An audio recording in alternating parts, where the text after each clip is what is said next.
News Weekly. What's going on, everybody? Welcome back to another Batman News Weekly. This is episode 191 in year 4. And you might be wondering, yo, why is the podcast late? What was going on? Well, I am going to let Clay step in and speak about what happened. Yeah, so I have been having a lot of strain on my back recently, just with my job. I deliver groceries, I lift a lot of things, and plus I have a 7-month-old daughter, so I'm always picking her up. Well, all of the excessive lifting caused a stress on my back. It's like a specific type of back stress, and didn't know what it was at the time.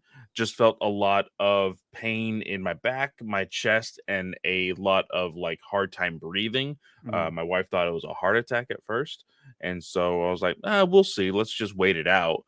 And this it was from 10 or 11:30 in the morning, and then I didn't go to the ER until about 7 o'clock at night, 8 o'clock at night. And I was like, well, if it was a heart attack, I probably would have already been dead, so we're good there. But they did a whole bunch of tests. They wanted to make sure that it wasn't anything with my heart, so they did a whole bunch of heart tests, CT scans, x-rays, whole bunch of stuff. And Joseph and I have talked about how I need to like start working out a little bit more, start eating healthier, just because overall I don't feel great, because all I do is I either work or I'm sitting in this office playing video games and just watching stuff. So nothing too dramatic when it comes to the lifestyle of Clay and working out. So like I thought they were going to come back and be like, yeah, you're going to die if you don't start eating healthier and shit like that. But they didn't. They were like, hey, other than a fatty liver, you're actually pretty healthy. And I was like, cool. I still feel like crap, though. So they said that I cannot go back to work until about Monday as of the time we are recording this, and that I cannot lift anything more than 5 pounds. So I can't lift my daughter. We went grocery shopping. I couldn't lift any of the groceries. Like all of the heavy lifting has literally been on my wife since yesterday. I feel kind of bad. But they gave me muscle relaxers, like all of the 9 yards, which is actually really great because the muscle relaxer is also anxiety medicine, which I do suffer from a little bit of anxiety. So it's like a double win. But yeah, that was my adventure last night, or I guess 2 nights ago. And yeah, that's why we had to hang back on the podcast, but I am doing fairly well. Right after this podcast, I'm actually going to the chiropractor, and they're going to fuck up my back to see if I can get any better. And then, yeah, we'll see how it goes from there. I'll be curious. I wonder if a massage would have been better than a chiropractor. I'm curious because you probably have a lot of tension in your muscles. So I think like getting a deep tissue massage, granted, that would fuck you up still. Because deep tissue, like if you've never gotten a massage before, like I went to go get a massage one time and I picked firm or whatever. I didn't pick deep tissue. And that was when I was like at the height of my panic attack shit, still pretty bad and like having anxiety every day. And the lady was just like, yeah, you probably need a deep tissue next time because you have a lot of tension in your shoulders and neck. And I'm like, all right, well, I know that for next time. And I just I haven't went back, but like I felt amazing after it. I was like, damn, this feels fucking great. But also massages is definitely like a luxury thing because it is, we are in America, so tipping is a huge thing. Tipping, like a good tip is pretty common when it comes to massaging, So like I'm just like, damn, I gotta drop like $20-$30 every single time or some shit like that, depending on how big your massage or your price is. Pay like 20% or some shit, so depending on how much it is, pretty crazy. But yeah, so good thing that you have some health. I do think you do need to get back on the healthy train, though. I've seen how you eat. I hung out with you a lot. And we used to have the same diet at our old work. So I know how shitty that diet can be. As I was talking to some people, I've been doing a lot of videos. Although it seems like I haven't been making content, I've been making content outside of making content, which sounds weird because I'm gearing up to make a bunch of videos. And I did one video where I was trying to eat healthier, work out more, worked out for 100 days. And 50 of those days, I went on a very strict diet of no bread, no junk food, no candy, no sweets, no sugary drinks. Basically, I drank water, maybe a fruit juice every once in a while, or smoothies. Yeah. It's the only thing I did. And then, but like no tortillas or bread or any of the good shit. And lost weight, feel great. Or I should say felt great, because I got back on the fucking junk food diet. And now I feel like shit because I'm back on the junk food diet. So I need to go to the store and buy a bunch of, I can go back and buy some. I bought some salmon yesterday, ate some more salmon and rice yesterday, which is good. And I need to go back to buying some chicken and doing some meal preps again, because yeah, man, I ate like some of my favorite spots, Whataburger, ate some pizza for like 2-3 days in a row. And then I woke up one day, I was like, dude, I feel like shit. Like I just felt It's funny that you say that, because as soon as I got out of the hospital, I was like, fuck, I am so hungry. And Abby's like, okay, well, Whataburger's right here. I was like, it was right after our text conversation. Yeah. I was like, you know what? This will be my last meal. Yeah. And then I died. No, honestly, dude, I would suggest, because I don't know if you probably have one where you live. They are building one kind of where I live. You need to start eating more Chipotle, to be honest. What do you mean building one where they're down the road, a little bit further down the road, closer to where I work? There's a Chipotle right there. Yeah, no, they're building one like near my place. Oh, damn. Across from where you should be working. That's a lot closer. Yeah, holy that's crap. what I was saying. Because I fucking hate going to that one, the one that you're mentioning, because it's just still far for me. Like I just don't want to go that way. Yeah. So, yeah. But anyways, granted, I always have this debate with friends, like, what is fast food? Some of them are like, everything's fast food. I'm like, I'm not talking about healthy, all right? I'm not talking about healthy. I'm like, what do we consider fast food? Because I think Chipotle is miles more healthier than fucking McDonald's.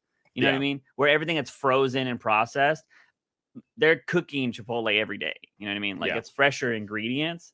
But some people will be like, that's still fast food. I'm like, well, I can go home and make a peanut butter jelly sandwich in like 2 minutes. Is that fast food? Like, it's still different, I think ingredients matter, in my opinion. Yeah, for sure. Anyways, I think if you're just not eating fast food or frozen food every single day, it's better off. But I think a nice 30-minute walk every day or something is better than nothing. But I will say the last 100 days that I've worked out and ate, I feel way better than I have in a really long time. It also sucks because at our old job, even though we hated it, we had to be active. We were always on our feet. Yeah. Man. So I think that's something that the last 2 years or so have gotten to me, because I'm just like, fuck, I sit in this chair like 10 hours a day sometimes working. So yeah, definitely crazy stuff. But anyways, let's go and talk about the man that is constantly healthy, unless Chip Zdarsky's riding him, and that is Batman. Because he's getting old in Zdarsky's run. But not much going on this week. Not at all. Right now on Twitter, if there's not people, I don't know if people are melting down about this. I know they're melting down about the CEO of Twitter going to be a woman. So all of Elon's fanboys are like, oh, woman in charge of something. They're freaking out. Elon also is deciding to, if you don't log into your Twitter account after 30 days, we're going to delete it. That's kind of fucked. So bye-bye all. Stan Lee, do they post on Stan Lee's account anymore? Because he's about to get disappeared. The last time I saw a Stan Lee post was a couple months ago, I think. So I'm not entirely sure. Disney better start posting on there if they don't want his account to go away. I'm pretty sure Elon's gonna be like, well, don't delete that one and don't delete that one, and handpick some of them that they don't want to get deleted. But I feel like the most part, everything's gonna get deleted. But not Batman related, but people always kind of, he is writing Batman right now. Tom King announced a Wonder Woman's daughter today, which is kind of wild. So it's funny because she has a secret identity name, and a hero name, which is crazy to think about, because a lot of people just throw out like, oh, this is so and so now, and then you find out like everything else in her background. So pulling that up now in the comics chat again, guys, if you want to join us in the Discord, we have a whole bunch of discussions over comics, movies, all sorts of stuff. I finally saw Fast 8 for the first time last night. Nice. It's absolutely wild. 9's crazier. But I posted this earlier, and then Raphael added to it. Tom King announced Lizzie, the Yep. daughter of Diana, Trinity, the daughter of Wonder Woman. Yeah. So I think Lizzie is her name, Trinity is her hero name. Yeah. And do you know why she's called Trinity? Yeah, she has 3 lassos. She has 3 lassos. Yeah. That is very interesting. There is a white lasso, a golden lasso, and a black lasso, it seems. I don't know what the white lasso does. Correct me if I'm wrong. We've seen the black lasso before. Batman used it on Wonder Woman in Scott Snyder's run. It's the one that provides like a delusion or like a fake world or something like that. Because Wonder Woman thinks she's beating Batman when he just tied her up in that lasso, and she thinks she won or some shit. So it's like deception. Yeah. So I don't know what the white one does. I believe, and people can correct me if I'm wrong, I think I've seen Donna Troy use the white lasso before. So I when I saw this, I was half asleep. So I was like, huh? I was like, okay, whatever. I was like, that isn't. I know some people are probably gonna be like, oh, look, just making new characters. I expect new characters on long running series. You know what I mean? Like, if they're gonna be ongoing, yeah, I understand that a new character is gonna get made. I hate it when it feels like 90% of your run is new characters, a la Tynan. You know what I mean? But this doesn't surprise me. Tom King is a very family-oriented person, even though his stories aren't really family-friendly. But he has a family. He constantly talks about how he will act like when it came to the wedding dress, he had his daughter pick which wedding dress Catwoman should wear. Like, he involves his kids a lot. And so, and he always talks about, I think a lot of writers do this. They want to create characters their kids will enjoy. So I can understand why they made this.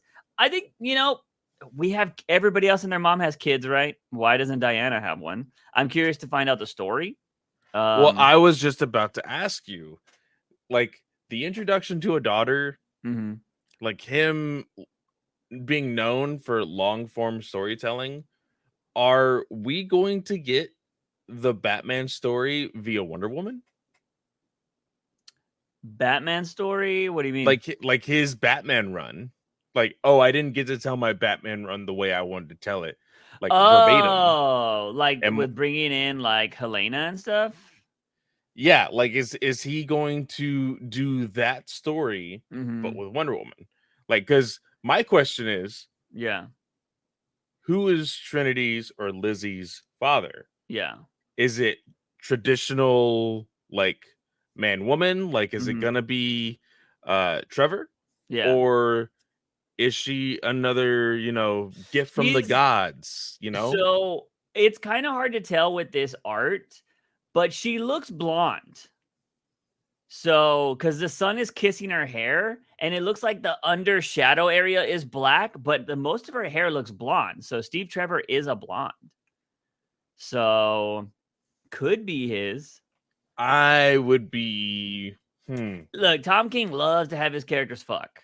So yeah, but looking at the picture though, I didn't immediately go blonde. I thought, hey, that's just the sun hitting her hair, and it could be black. I don't know, man. I feel like there's plenty of Wonder Woman art when she's in the sun and her hair don't look blonde. You know what I mean? So, although I will say, I think I guess there are a few blonde Wonder Womans. Who's is it Cassie or who's the one? It's not Diana. Cassie. It's Cassie. It's Cassie. Yeah. Diana, I mean, I feel like Donna and Cassie don't get enough play in the Wonder Woman verse, and we just got, what was her name? Right? Yora Floor. Yeah. I when I think now, I think of Spy Family. So, yeah, she just got created, and now we got the daughter. The daughter's gonna rise the rank above all of them, I think. I just sent a message to one of my comic book group chats saying that I'm kind of disappointed that Yora Floor did not get much of a limelight. Yeah. Because her Future State book was very God of War. Like, Oh, it really? had Hades, it had Cerberus, like it had all of the mythical shit that we've kind of wanted, that like inspired of God of War type of story, and we never got a continuation of that. Yeah. Yeah. It sucks. I think DC has always wanted to make a new Trinity, like a younger version of the Trinity, and now they're going to be able to do it with the kids of the Trinity. And I think that's what they want the most of. It's basically what anime does all the time, right? Baruto, fucking, well, Gohan should have been the main character in Dragon Ball Z, but he bitched himself out, and the creator was like, Goku's better. Oh, fuck the kids. And so they kind of just kept that, So I think that's kind of what's happening here. But I'm not going to lie, I like the suit. I am in the minority that really enjoyed the New 52 Wonder Woman suit when she got fully clothed and she had like the spike arms. I actually really enjoyed that. I thought it looked really cool, and this kind of gives off that vibe. So I'm digging the costume. And I'm curious about all of the comments. Who's the father? Who's the father? Well, we'll find out, right? It comes out, Bruce Wayne's the father. Can you imagine that shit? Somebody posted a picture of like all of the montages of the animated Justice League series where they're like holding hands, where they're hugging, and all of this other stuff. Oh man, that would be Could wild. you imagine that? That would be that would break the internet, I think. That would be fucking But wild. how would okay, serious question. Batman News Weekly, taking this back to Batman. You were not okay with Catwoman having a baby daddy, and having a child with somebody else. What if Bruce had a child with somebody else? So I will say the biggest problem is here's the thing. One, he already does. So it's slightly different already, because he has a kid, he has Damian. So I feel like the precedent is there. This was Catwoman's first child. You know what I mean? With a random fucking jabroni. That was my biggest problem. You know what I mean? I was like, come on, he's a nobody. And I hated the story there. There has always been, and also like there was no, he's like Valmont, right? There was no precedent for Valmont. Valmont just came out of nowhere and became this super big love interest. Like there's fucking no story. Yeah. With Wonder Woman, there's always been hints at it, and people have always kind of wanted it. Yeah. I don't think I could get on board, but at first I'd be like, Catwoman's right there. Like, I'd still be a little bit whatever about it. But I have always said, if you can win me over with the story, I'll get on board. That has rarely happened when you involve like, oh yeah, there's this other kid, whatever. But I think that would make, I don't know, I feel like that would divide fans big time. Because obviously the Catwoman people are going to hate it. But there's been so many people that want Bruce and Diana. There's like been that ship for a long time since the animated series. So I think that'd be really big. What would be crazy, since Tom King is writing this, is if this happened during that time when they were in the other dimension fighting the demon. Well, somebody was like, this doesn't look like Bruce Wayne's child. Yeah. Yeah, he's not blonde. And neither is Diana. So, but yeah, that would be something pretty interesting. I would not expect that. That would be wild if DC approved that. But yeah, this is going to be Steve Trevor's kid. Like, this is what's going to happen. But I don't know. We'll see. I'm pretty sure they'll make an Elseworld where there is a Batman. If there isn't already an Elseworld story where there's a Diana Batman kid, I'm sure that'll happen in the future. I didn't read the whole article, but I do like that Raphael pointed this out. He said this is really good advice from King. Second, I love doing a contained full story series. It's absolutely the best way to write. And I was starting to get scared of doing anything else. And when you get scared of writing something, that's when you have to write it. If you're not challenging yourself, pushing past your fears, and then you're not writing good. This was just the path I was afraid to go down, so I took it. Third, finally, it was a chance to work with Daniel, and this is just talking about the artist from there on out. He said you just had to go with that. I highly agree with that, and that is not something because like, oh, it's just because Tom King said it. This is something I have believed in forever. I have never wanted to put myself in a box, even though I am juice from it. But like my thing is, I think when people solidify themselves in a niche, they're like, this is what I do, and this is what I'm going to be the best at. I think that's when you start digressing. Because if you're not trying to be better, then you're just stuck. And I feel like that's what happens with the Frank Millers of the world. You know, he's like, I just got to be gritty. I'm going to do this. I got to write this kind of political, weird story. And we never felt like we got, I mean, there's a lot of people that don't like Frank Miller at all, but you know, the pinnacle is Dark Knight, right? And then anything after that's been kind of lame and boring and nobody cares. I mean, I wouldn't know what freaking Zdarsky's peak is. I don't know if people are going to say Daredevil. I mean, I did enjoy Daredevil from what I was reading. I don't know if that's his peak. I don't know if he's done anything better. It's definitely not Batman, in my opinion. So he did a Spider-Man story. I think it was Spider-Man Blue. Spider-Man Life Story. And it was basically Spider-Man if he had aged normally through the years of when he was created until now. And that story was actually really, really good, and I really enjoyed it. And it hit, like, I think it was like a 4 or 5 issue story that hit all the major, like, big plot points of, like, Spider-Man as a whole. Like, the Clone Saga, the death of Gwen Stacy, like, all of these different things. That was a pretty good series. Yeah. Yeah. So maybe that will be his pinnacle. I don't really know. But I have always said, I've said this on streams, I even just reiterated it in the Discord. I don't want to limit myself to anything when I come to writing. Like, I have ideas for children's books. Everybody knows I have ideas for comics and manga already. And I'll go as far as wanting to write something as like fucking smut, like 50 Shades of Grey. Because, like, hey, man, women love to read shit too, right? It's not just comics and shit like that. Women, that's the market, right? And they freaking marketers will tell you this all day. If your audience can be women, predominantly women, you're going to be successful. Because I forget what the statistic is, but like women spend like a crazy amount of money in America. Like, I think 70% of products that are sold are to women. So, like, if you can get in that market, it's a fucking good thing to do, right? So why wouldn't you write stuff for that as well? But yeah, I mean, I just think because I personally, I've heard those books are shit. Like, just writing wise, they're shit, but they got popular, right? So I'm curious on, like, how can you make it popular? Like, I like the challenge of like making something successful. You know what I mean? And it's probably why I have never stopped YouTube, because I haven't been able to do it yet. But I'm just like, I had a little instance, and then I started hating it, and I was just like, nah, fuck this. But I love the challenge, and I think that's what people should continue to do. I think that's why we see a lot of YouTubers and people just fall off recently, is because they're not trying to do anything new. They're just doing the same shit, and after a while, it gets old. And that's what scared me the most about doing comic content. I was like, eventually, as we're about to see at the end of this month, comic TV shows are pretty much dead, like the CW ones, right? The Flash ends at the end of this month. And then what do? You got to start covering other stuff. There's other comic TV shows for sure, but they're not going to be as frequent. I mean, well, I guess this is kind of newsworthy.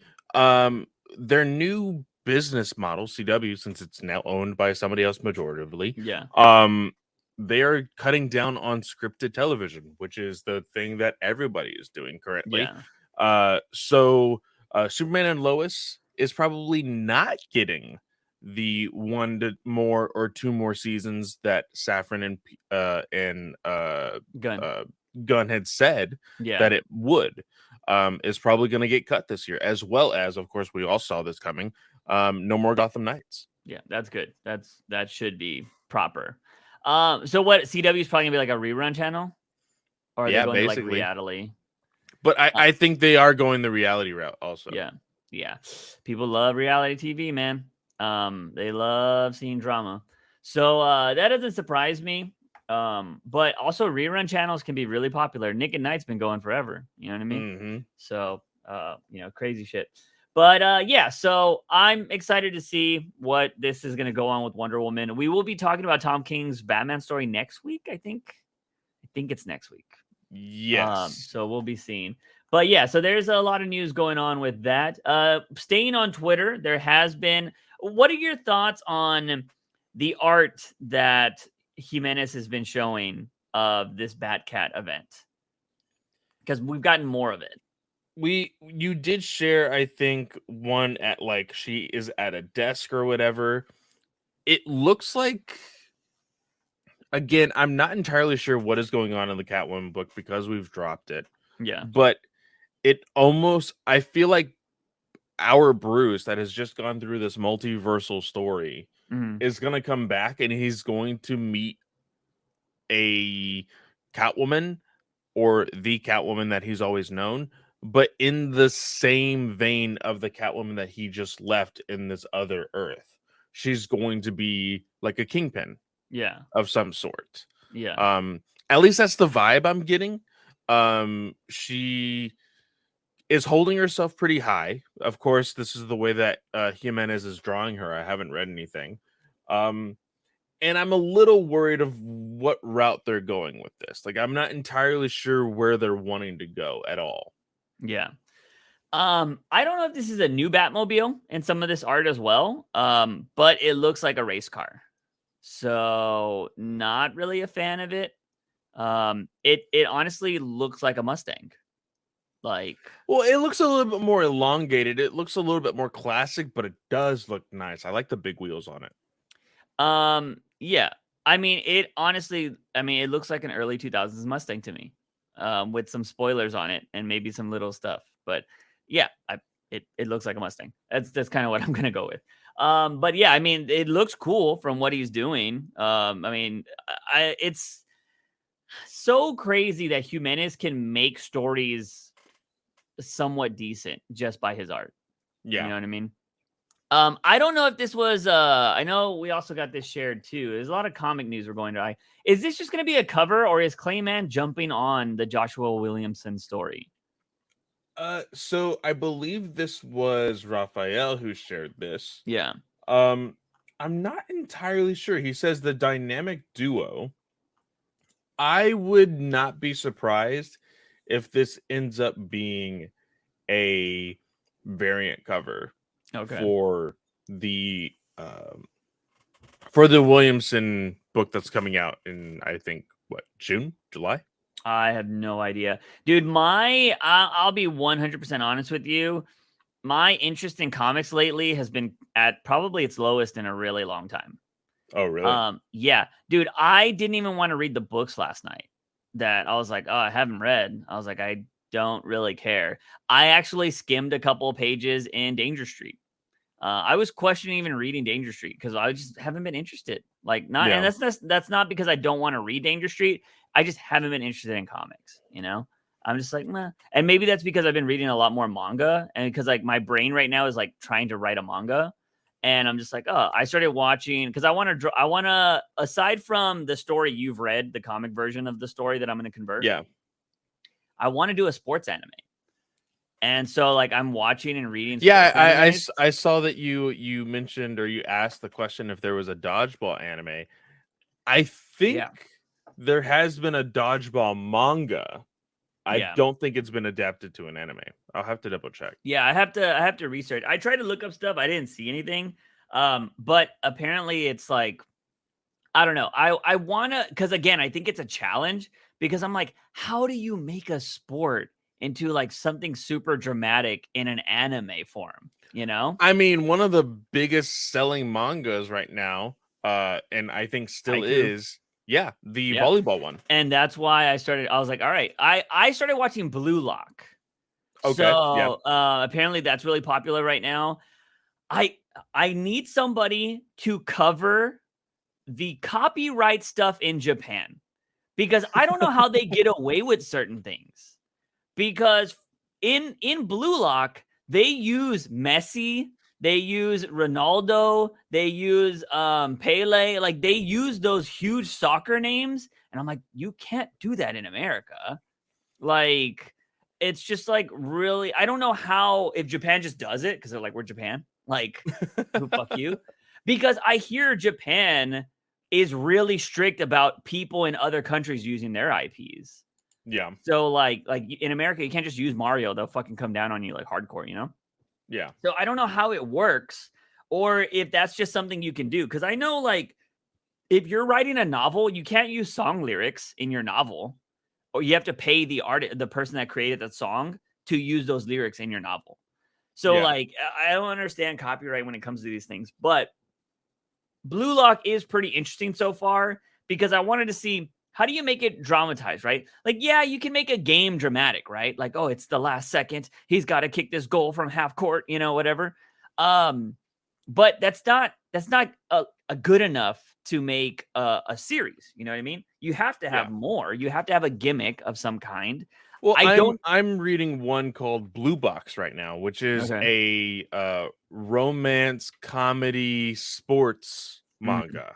So it's like a love triangle with somebody who's gymnastics, somebody who is in badminton, and somebody who is in basketball. So it's surrounded. Are they by in sports. high school? Yes, they're like they're like at the end of the year of their high school career.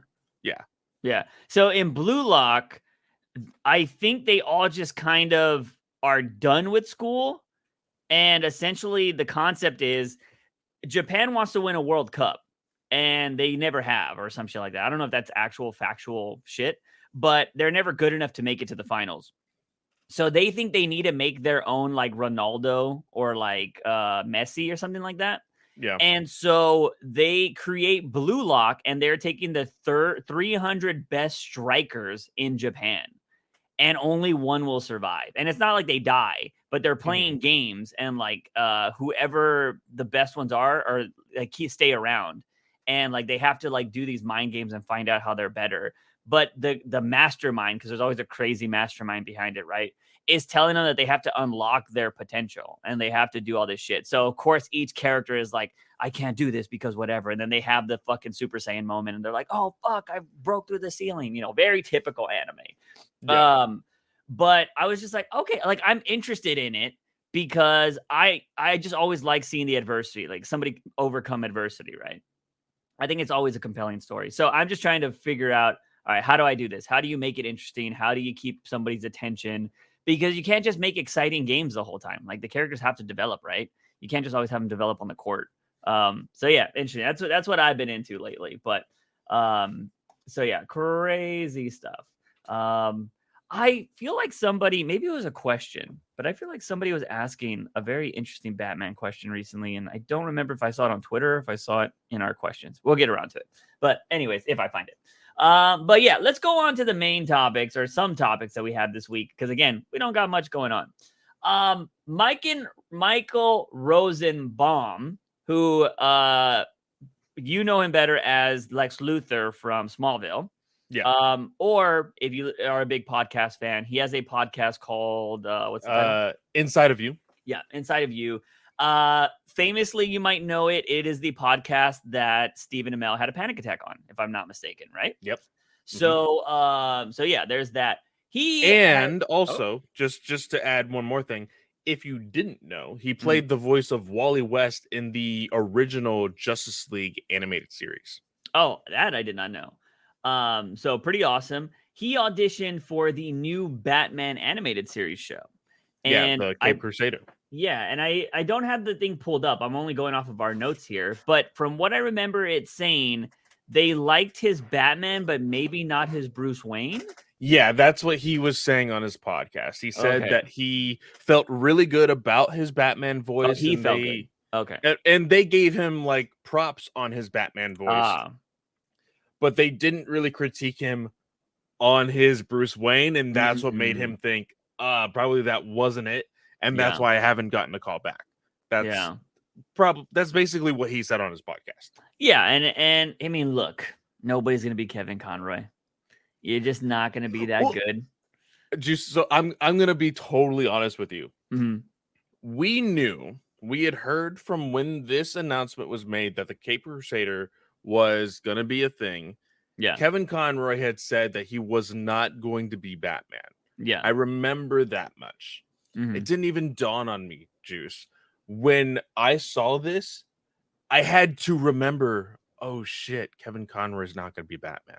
Yeah. Like, I just like made myself so sad seeing this news again. Yeah. And I have to, like, we have said that we do not like Jensen Ackles' Batman voice recently. He has been the most recent Batman for for the new animated movies that have been coming out. I think it was The Long Halloween. Then he did the one with Superman and Supergirl and the Legion of Superheroes. He just got cast again, if I'm not mistaken, for something. Really? Yeah, I think he's getting cast for something again. If you want to look it up. But the thing that sucks, do you think that Kevin Conroy wasn't going to be the new Batman because that was a decision that they wanted to get somebody new, or because he knew his time was coming? I think he knew that he didn't want to shut down the production on it, maybe. Yeah, that's rough. That sucks. That sucks to think about. But it is something I like. Now that I know, like, I'm just very curious. Also, he would always say that there's not a new Batman game coming out or whatever, right? Like, yeah, it was probably obviously NDAs or whatever. He couldn't say what he was going to do in Suicide Squad, but maybe he also knew he's like, I couldn't do another one if I wanted to, you know? Yeah. So that really, really sucks. But yeah, I don't know. I want to say I saw something about Jensen Ackles though getting cast. I know Jensen Ackles. I know his show got canceled and he's like doing a petition for it. Yeah, that I kind of laughed at that. But my question to you is, with auditions, being held for the Caped Crusader, is there anybody in particular that you would like to see voice Batman? I know that's a little hard because like I like the Batman from the Teen Titans show, or what is it called? I always forget. Young Justice. I like that Batman. He is my favorite Batman voice. Yeah, that's crazy, but it's Bruce Greenwood. Now, of course, I would say favorite Batman voice outside of Kevin Conroy, because I still like whenever I read Batman, I still hear Kevin Conroy's voice. Yeah, but I really enjoy Bruce Greenwood. If people don't know who Bruce Greenwood is, he played the President of the United States in National Treasure. He's a very famous actor. But I really enjoy his work over at Young Justice. Found it. He's going to be, oh my God, my voice cracked. He's going to be in Justice League War World. So, okay. That's going to be. That is the next. Yeah. That's the next animated movie. Yeah. That is so it's not out. a Batman movie. It's Justice League movie. So, but he's still Batman. So, yeah. But anyways, Bruce Greenwood. Dude, I honestly don't know. It's just like, because who is Tom? Who's the other Joker? The only like serviceable Joker outside of Mark is Baker. Oh, yeah. Troy Baker, right? And he's also, I think, Joel in Last of Us. Yes. Yeah. Has he ever done Batman? I feel like he has. Let me actually double check. Yeah, I don't know if he was a good Batman or not. But I mean, he's a good Joker, so I will say that. I wouldn't want him to be both, though. I think you should be good at one or the other. I don't know somebody that could be both, honestly. I mean, I don't know somebody that could be a good Batman. I'm sure I'd have to listen to a bunch of voices, but yeah, I don't know. So it says here, he voiced Batman and the Joker in Batman versus Teenage Mutant Ninja Turtles. Oh, okay. He reprised his role as Batman and Thomas Wayne in Batman the Telltale series. Okay. And that made him the only person to portray Batman, Robin, Joker, and Two-Face in a Batman franchise. Oh, so he was Batman in, you said the Telltale games? Yeah. That's probably where I know him from. That Batman's okay. I remember enjoying those things. And here's the thing. When somebody is a bad Batman voice, I normally call it out all the time. Yeah. And I played those games and I had a really good time with those games. So that means he wasn't a bad Batman. I think he was decent there. So, I don't know.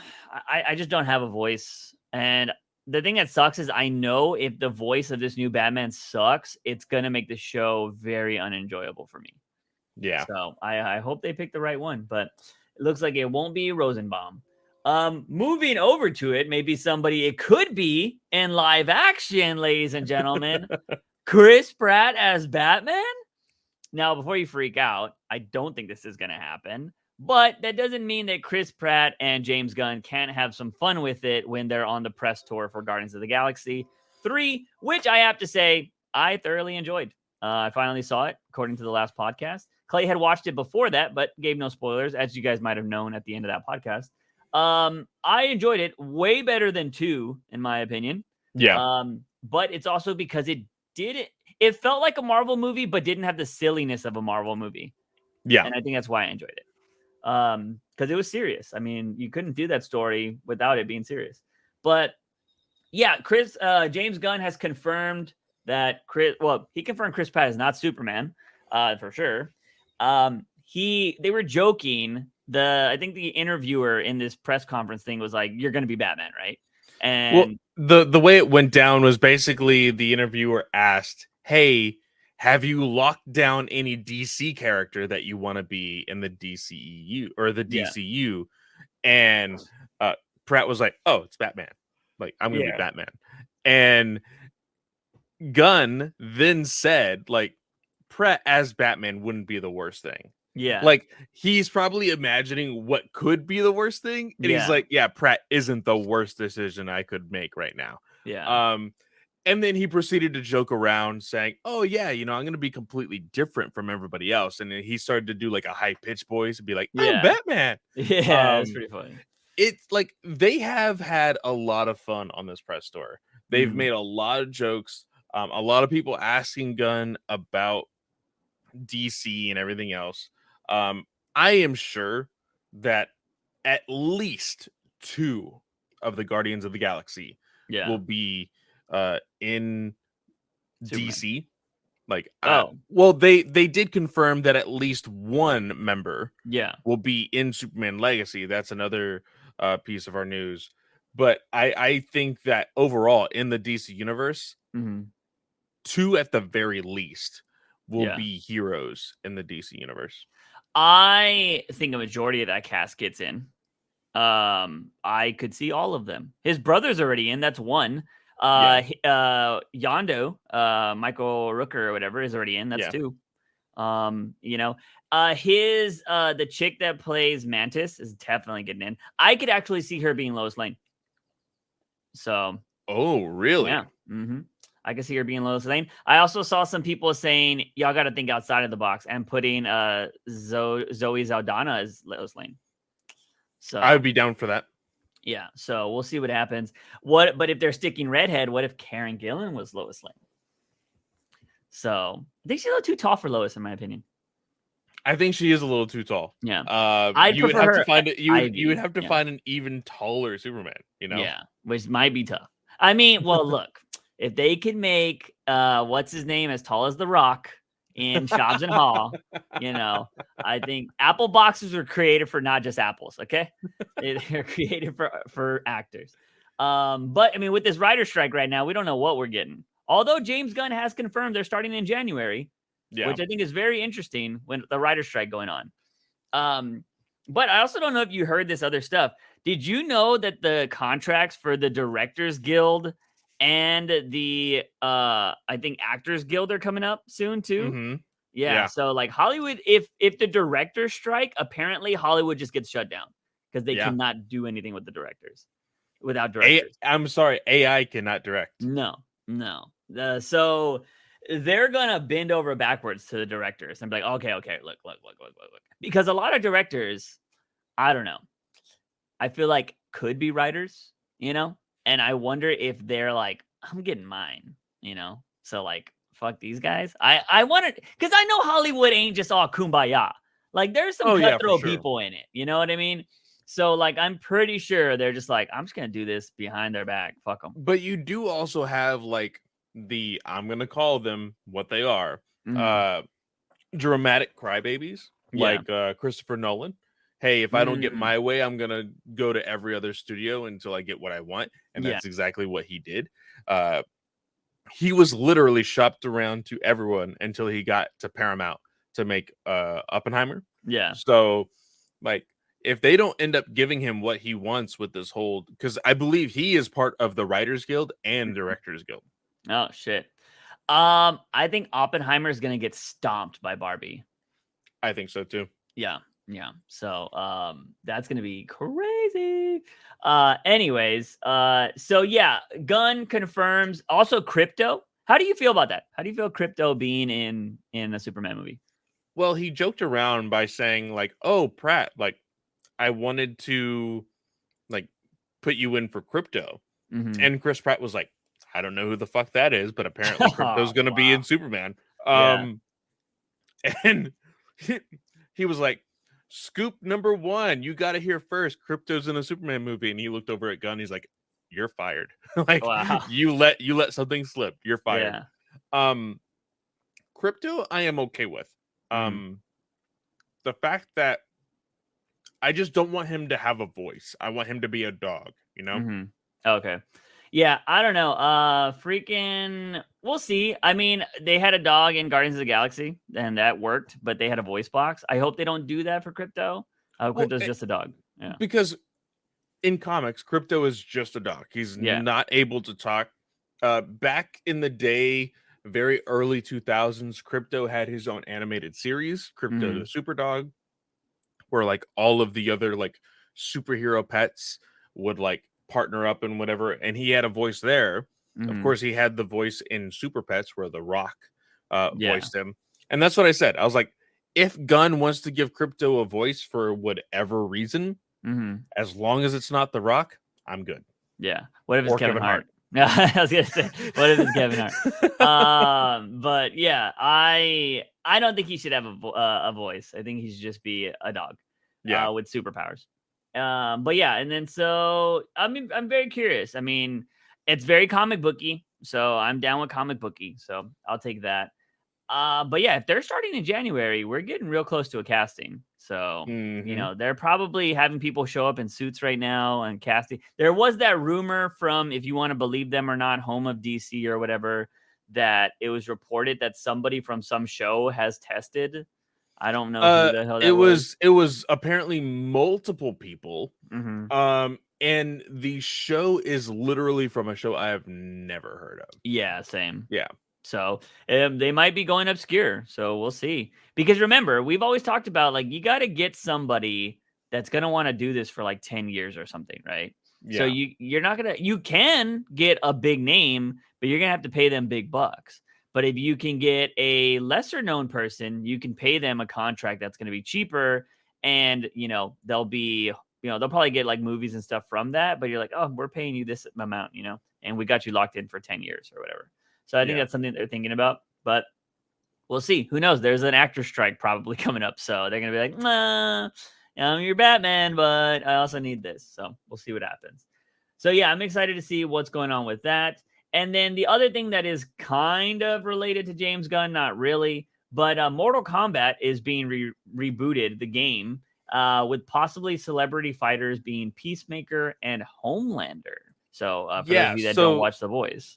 There was a teaser from NetherRealms where it had a clock and it hit 11 because that's the most recent Mortal Kombat. It hit 11 and then like the hand like staggered and then went all the way to 1.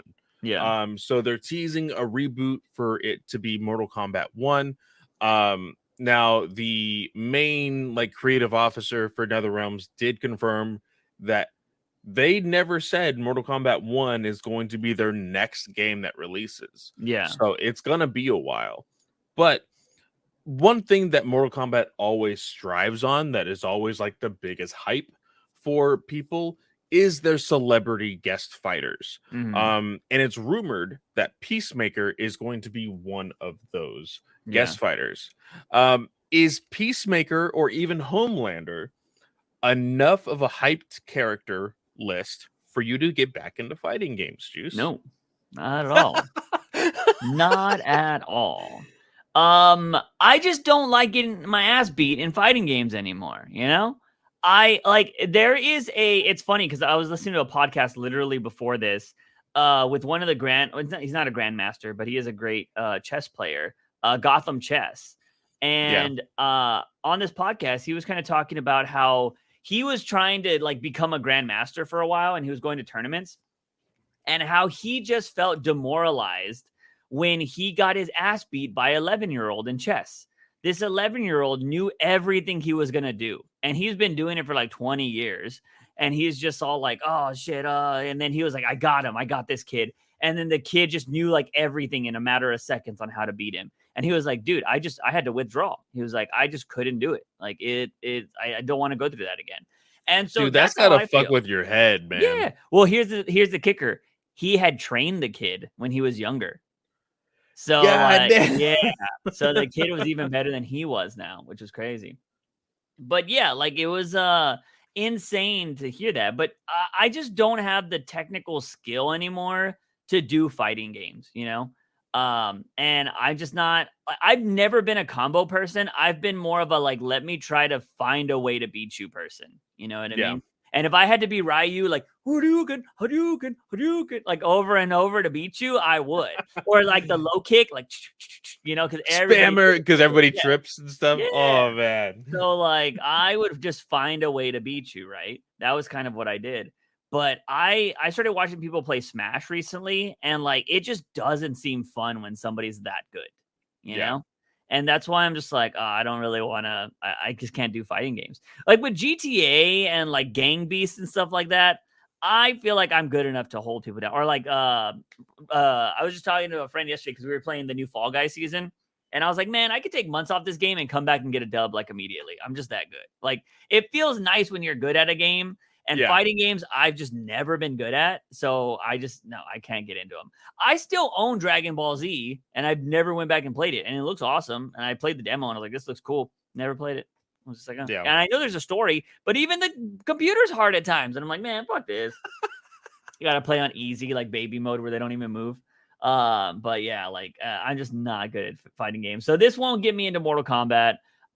It might get me into watching it, maybe. Like I'll watch competitions, like because I think some of the esports teams I follow have Mortal Kombat players.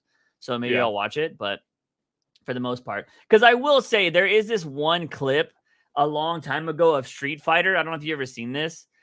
This guy that apparently does the most insane combo ever to survive. He's like Chung-Li, I think. And he's fighting a Ryu, or it might be reversed. But it's the most famous esports clip ever. Yeah. And it's at like a LAN event where there's actual people. And apparently in this old Street Fighter game, you have to press the right buttons to block these combos. And he blocks like fucking like it seems like 50 moves in a row and then does the kill shot and kills this person. And everybody freaks the fuck out. It's such an epic clip. And I'm just like, that is awesome.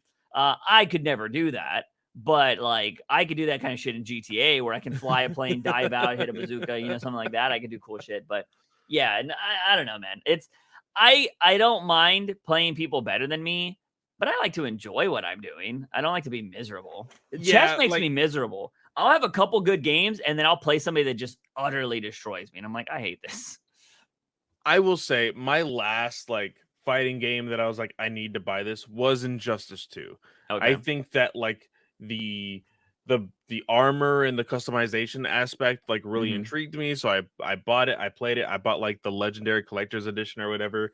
It was fun, but like knowing that it was just a game that you would continuously just play forever and like just have to get those dailies and do everything else, I couldn't keep up with it. Yeah. And I'm a glutton for punishment when it comes to the old school Dragon Ball Z like Budokai games, and they just announced that there's going to be one for the PS5 soon. Yeah, I'm going to get that. Don't know how long I'm going to play it. I'll probably play it like the first week and then like get my ass kicked like 7 billion times and be like, okay, I'm done. Yeah. The first game I've been into recently is it was because I think I'm going to do this for stream, and that's why I am so like I was into it. But Resident Evil, I'm playing like my third playthrough of Resident Evil right now because I got the infinite rocket launcher, and I want to see how easy it is to just blaze through a game, and so that's pretty fun. But yeah, I had to like grind that recently, and I'm like, man, this is a lot of time like to spend on a game. Like it's pretty crazy. But I just like to, I don't know. The only things like I love to really be challenged by are like when Odyssey, right? When we were playing Assassin's Creed Odyssey, going Yeah. over to Odyssey. I was at level 20 fighting a level 50 orc kind of monster Cyclops thing. And it took me like an hour to beat it, but I beat it. I wasn't supposed to be able to beat it, but I did. And I love doing shit like that. But fighting games, no, I just can't get back into it. But yeah, that's honestly all of the news this week, ladies and gentlemen. It was a slow ass week. Not much has been coming out. But we're gonna go over to viewer questions, and we have a couple in Discord. First one is from Arwitz. Top 3 songs you would want to hear in James Gunn to hear James Gunn put in his Batman, even if he doesn't direct Batman. Just assume he is. This is a hard question. Yeah. Because as soon as he said, what songs do you want to hear from James Gunn? I immediately think of all of the like 2000 songs that came out in Daredevil. Mm-hmm. Oh, God. Evanescence, Yeah. freaking Hoobastank, like all of them. I'm like, Yeah. oh God, I don't need this in Batman.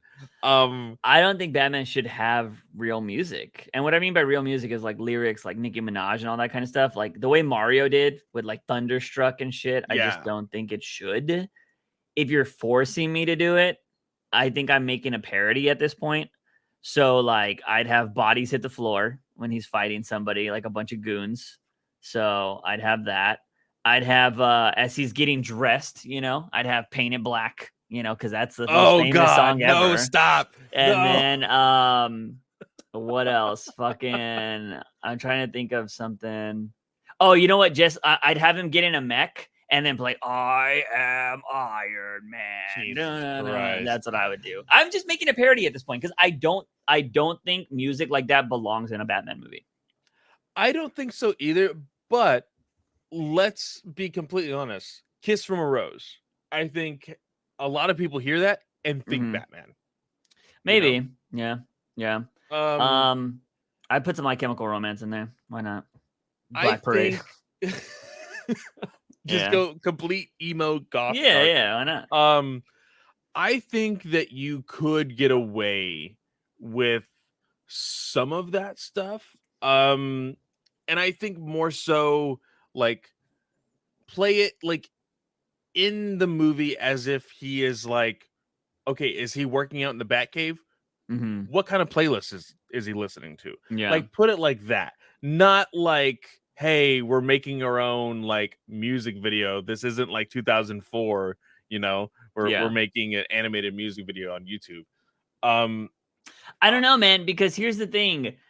If I'm not mistaken, I think this happened in Gotham, and I think Tom King also did something like this, where Tom King made Bruce like really emo or some shit at the very start when his parents died or whatever. He made him like really emo, and I was like, I don't know how I feel about that.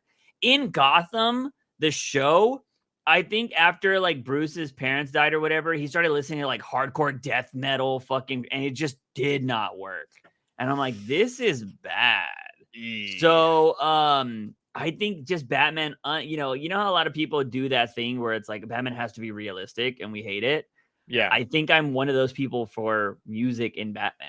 You know what I mean? Because I also feel like Bruce is over here listening to fucking classical, like dun dun dun dun dun dun dun. You know, like I feel like his parents grew up on that shit, so he like just listens to that. Alfred has it on when he's making tea and shit. Like that's just kind of what I think. I just don't feel like modern music. I feel like it just hurts Batman more than anything. Yeah, I don't think Batman is a Swiftie, so like, it's gonna be really hard for me to hear him listen to T Swift or Lady Gaga. He's out there fucking fighting. His Vigilante is playing. Taylor Swift's like there. Yeah.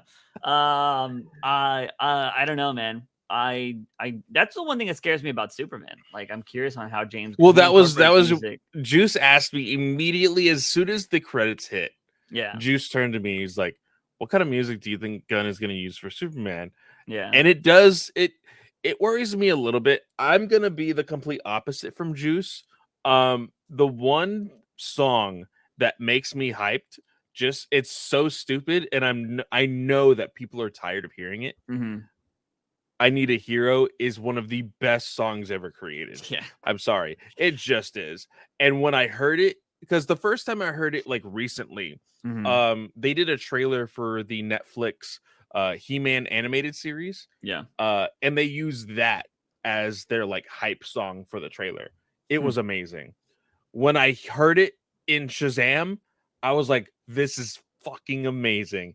And then as soon as Shazam even mentioned, like, did I just save you while listening to this song? This is awesome. Yeah. It just put a big smile on my face. Yeah. If that song is in Superman, 100% agree with it. Like, I'm okay with it. But if James Gunn does R. Kelly's I Believe I Can Fly? Stop it. Stop. No. No. That'd be some shit. I'm gonna say it just because he has for some reason been really big into making superhero music. Mm. I wouldn't be surprised if Eminem somehow finds his way in Batman. I would hate that. That would be fucking terrible. I like Eminem. I'm a big fan of Eminem, but I would fucking hate that. Shit. That would be like I think that would be the weirdest thing to put with Batman. Like, 100%. Yeah. But I'm sure it'll happen. Like, I Yeah. would not be. I'm not sure it'll happen, but I would not be surprised if it happened. Actually, I think Batman is the most guarded thing. I feel like a group of old white men control Batman, and they would never allow hip hop to be a part of it. They'd be like, no, never. Probably. I feel like that's because, like, I mean, they don't even want him to get married. Like, I feel like Batman is guarded. Now that Jim Lee is like the president of DC, maybe he has a say in something. Maybe we'll see, but I don't know. I just think Batman is. You probably have to jump through a million more hoops to get something approved there. It's probably why he's been realistic for so long. So yeah. Anyways, moving on to the next question, the Ponderer.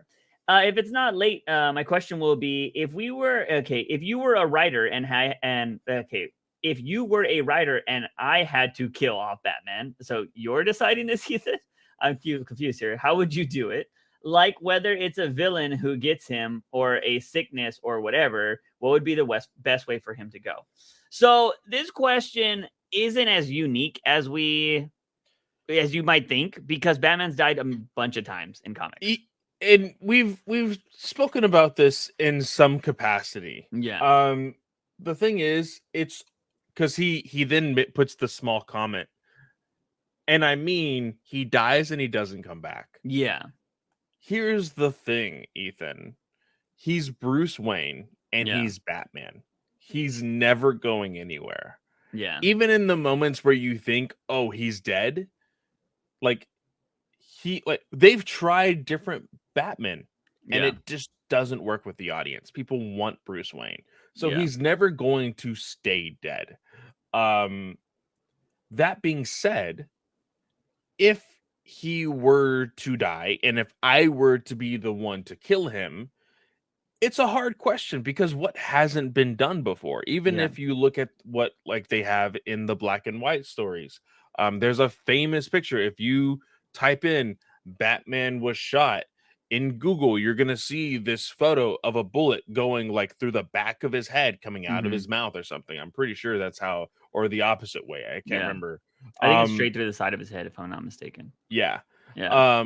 Then you have, of course, the Omega beams with Darkseid, being the giant corpse that Superman is carrying out. You have Superman killing him with laser beams because of that Nightwing story. Oh, yeah. Tom King had him die from just old age or cancer or something like that. Superman also punched his brains out in Tom King's King's run, and then he came back to life the next issue. Yeah. So that was another one of those crazy Tom King's things that he did that he probably didn't think people would pay attention to. But yeah, so I just don't think that. I feel like a lot of it's been done already. Yeah. And here's the thing: when it comes to Batman, nothing will ever be good enough. You could give him the most epic, heroic way to die ever, and people would still think it's stupid. Some people are like, that's dumb. He should have survived that or whatever. I will say this. I think in recent years, one of our favorites that has so far Batman has died and has not come back is Batman Beyond Neo Year. Yeah. He was killed by not his own creation, but he was killed by the city he loved. He was killed by Gotham. Mhm. And it was, I believe, cardiac arrest or some sort He had a of pacemaker. yeah. It Yeah. was something with his heart. Um, and it was, a lot of people could say like, oh, that's a bitch way to go for Batman, but Mhm. he was already super old, and there was already another mantle to the bat, you know. Yeah. And that story ended up being so good even without Bruce, because it still felt like Bruce was there. Yeah. Yeah, I agree. So yeah, I don't know. That doesn't again, there's not really I don't think there is a perfect way for him to go Yeah. because I think the way, just like what Clay said, is it depends on the story on how he dies. How did he die? And the story that follows it. I think that's the most important thing. And I think we don't get a lot of that. I think a lot of people like Chip Zdarsky will do something for shock, and there's no story that makes that shock important. And I think that's kind of what goes on there. So yeah. All right, moving on to the YouTube questions. We have Mackenzie. Honestly, does Zdarsky hate Batman? This dude sucks and seems to like a giant woke leftist turd. Am I right? No. First of all, I don't get the vibe that he's a woke leftist turd. I think he's just a shitty writer. Has anything in this story given you woke vibes? No. No, I don't know Not at all. that you might be Mackenzie. You might be showing your own personal political views there, but as much as I hate Zdarsky, and I will call out woke shit if it is overly woke, that is not something I've gotten from this story. I think it's just a bad story. So Yeah, there hasn't really been anything politically driven in his story whatsoever. It's just yeah, been immense chaos. And it's not the good kind of chaos. yeah, I think that's the biggest problem. And when talking about woke leftist stuff, if you're talking about like Jewel or Catwoman being like somewhat the center of attention, yeah. they had less panel time than Batman. So I wouldn't say that was a problem either. Yeah, do you also have a problem with strong women? Like, is that a thing? Because I know that's a lot of people. They're like, oh, women can't be strong. And I'm like, you're just an insensitive bitch at that point. Like, I don't understand that. I just don't get any, like, this story's not even that political. Yeah. Like, so I don't understand but it's weird because Clay also ends up coming in here, which is somebody that comments on our stuff all the time and says, honestly, I have seen politic ideals bleed into comics. I dropped Suicide Squad after they made Trump the villain and used the characters to express their dislike of him, which I thought was in bad taste. I don't want to get into Trump talk here because, like, if you like him, you like him, and at that point, it is that's you. But like, I would guess I wasn't reading that Suicide Squad. Yeah. I don't remember that. I will say this, guys. Comics would not exist if it wasn't for Yeah. politics. Yeah. So if you guys don't like politics inside comics, then don't think you should be reading comics. Yeah. Also, if you're gonna jump over to the other side of the pond and be like, I'm just gonna read manga because they don't do that, you don't know how to comprehend stuff very well. Everything has politics in it. Like, and you might, and it's not just like go vote politics. Like, the world has politics, like morals, good people versus bad. Good versus bad is politics. Like, who decides what's good and who decides what's bad? Like, it's all politics, ladies and gentlemen. I mean, I don't understand. I will never understand that conversation of like, oh, I don't like comics because they're getting too political. It's like, they were made for that. Like, I don't get it. Moving on to Moncray. Okay, by the way, I just noticed this. This must have just changed on YouTube. Everybody has their @ names and not their screen names. What? So, yeah, are you not seeing this? Look at the comment section. Everybody has an @ in front of their name now. And it's not just their names. Not on mine. Really? Everybody just Mine has everybody's screen names. Or I mean their @ names, which is crazy. Because you can @ people on Twitter now. I mean on YouTube. So if you have not got your full name, like, because like if you've never went into your actual settings and made and claim your tag name, you have numbers at the end of it that YouTube just assigned to you. You can get rid of them and claim the actual name. Like, I have Juice from the Box and other things. So if somebody tags me, like, it'll tag me. So yeah, they kind of did that a long time ago. So I'm seeing that. That's weird because I was like, why does Monkey Cray have a freaking thing in his name? Anyways, Monk Cray says, which of these Batman characters would you smash? Consequences included. Now this one was a weird ass comment, and he even Moncray came into my stream. And he was like, hey, man, I was really tired when I left that question the other day. So I'm sorry in advance. And he says, Joker's daughter, She-Bat, the Kabuki twins, Orca, or Big Top. Now, I don't know if you know all of these characters, Clay. I'm Orca, looking up Big Top right now. Big Top is a really big girl. I see who she is now. Orca is basically a female version of King Shark, essentially, but an orca whale. The Kabuki twins are these two, I believe, Asian characters that have like size for fingers, essentially. They kind of remind me of Wolverine's wife with the claws and stuff. And then She-Bat, I don't have too much experience with She-Bat, but I looked her up. Just She-Bat, what is what it is. And then Joker's daughter, we all know Joker's daughter. And everybody was all like, what the fuck did I just read? Can I get worse than this? And then Alexis Buttez says, I indeed feel it could have been worse. I'm glad they didn't put Jane Doe, Baby Doll, or Predator Talia. And I want to make a statement on this going forward. If you look, I don't mind obscure questions, ladies and gentlemen, but if you get into stuff where it says where you're putting Baby Doll on these kind of questions, we will not read them. Out of just for poor taste, we won't do it. So I don't mind these kind of questions. Just keep them legal is what I'll say. Because granted, because I know there's going to be one of these people that probably listen. They're like, technically Baby Doll's actually like 35, but like, still it's just weird. Like, I don't need the lollies coming in here. The lolly lovers being like, well, technically lollies. No, it's weird, bro. I'm sorry. But out of this, if I had to pick one, I'm the Kabuki twins, maybe that or the Joker's daughter. That's what I'm going with.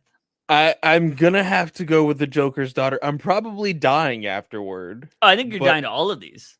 I just think that I will feel better with myself compared to the others. Here's the reason why I'm going with the Kabuki twins. One, I'm hoping their claws come off. And if they don't, I'm fucked. But it's two of them, so that's a plus. And also, Joker's daughter has Joker's face on. So, like, I don't want to deal with that image. You could take it off. I don't know, and she might kill you if you try to do that, though. That's why I'm just trying to, I'll take my chances with the twins. But yeah, that's what I'm going with. Anyways, we got Eduardo de la Cruz. Some men aren't looking for anything logical, like money. They can't be bought, bullied, reasoned with, or negotiated with. Some men just want to see who would win. Red Hood versus Boba Fett. Killer Croc versus Roadhog. Poison Ivy and Harley versus Rocket and Groot. That last one's interesting. I would go Killer Croc is probably beating Roadhog, in my opinion. I think so. Yeah. I know we shit on Red Hood a lot. I think Red Hood beats Boba Fett because Boba Fett, you just shoot his blaster and he falls into a pit and dies.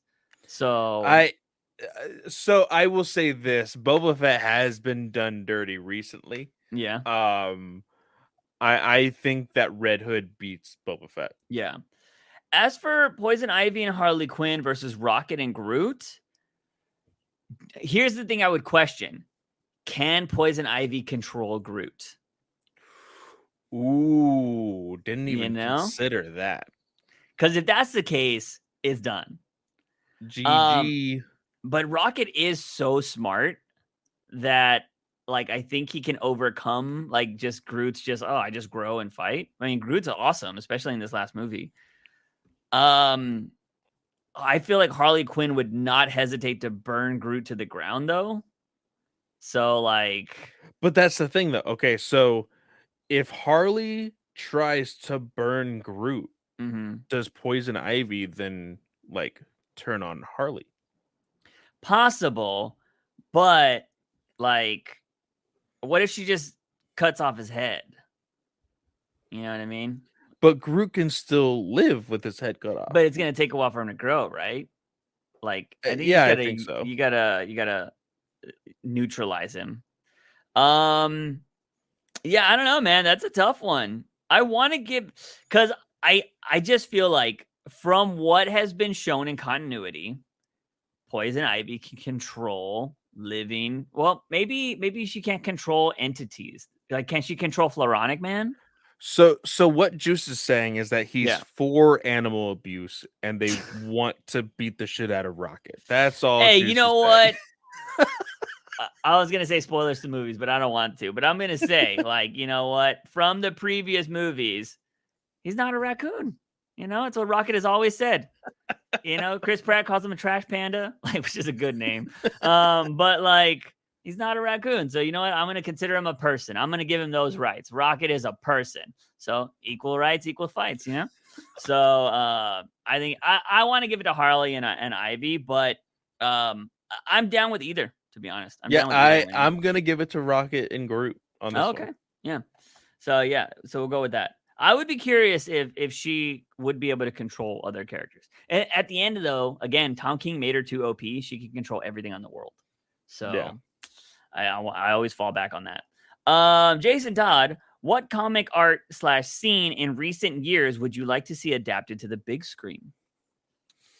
I want to see, I mean, it's a cop-out, but I want to see the Bane versus Batman speech. You know, every day I'm like, you know, I get beat up every day. How many times have I heard that? You know, the Tom King one. I want to see that. As if it came to like scenes, please don't give me the Moonfall. Let's see. I don't know. I'm trying to think of like an epic fucking scene in just recent comics that I thought would be cool.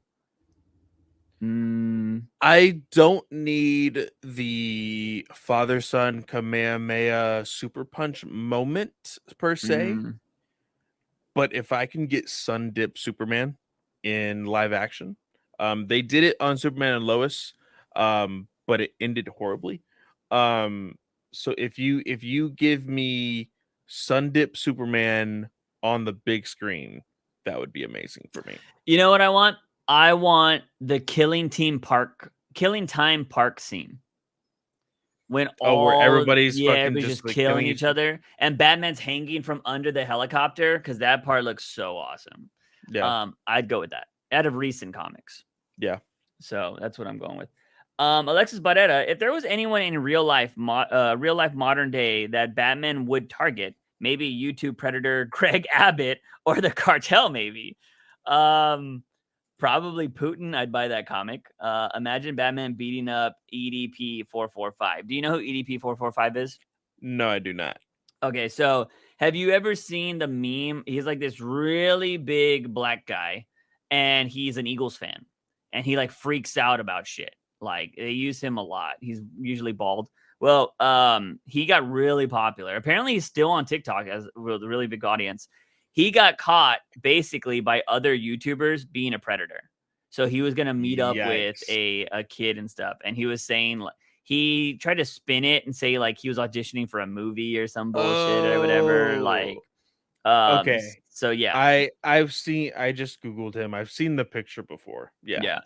If Batman was going after anybody out of this, unfortunately, I don't think he would go after Greg Abbott. Because one, that's not in Gotham, and two, I just don't. Batman doesn't really go after politicians unless they're really, really, really breaking the law in some really fucked up way. Because Batman does let bad things play out because he's like, that's more controllable than this trafficking that's going on. You know what I mean? Yeah. So he picks and chooses what he goes after. So I think Greg Abbott would still be safe. A YouTube Predator, probably. I think I could see that happening. Has he not went after somebody that was like an influencer before? I feel like there was probably like a little story about that.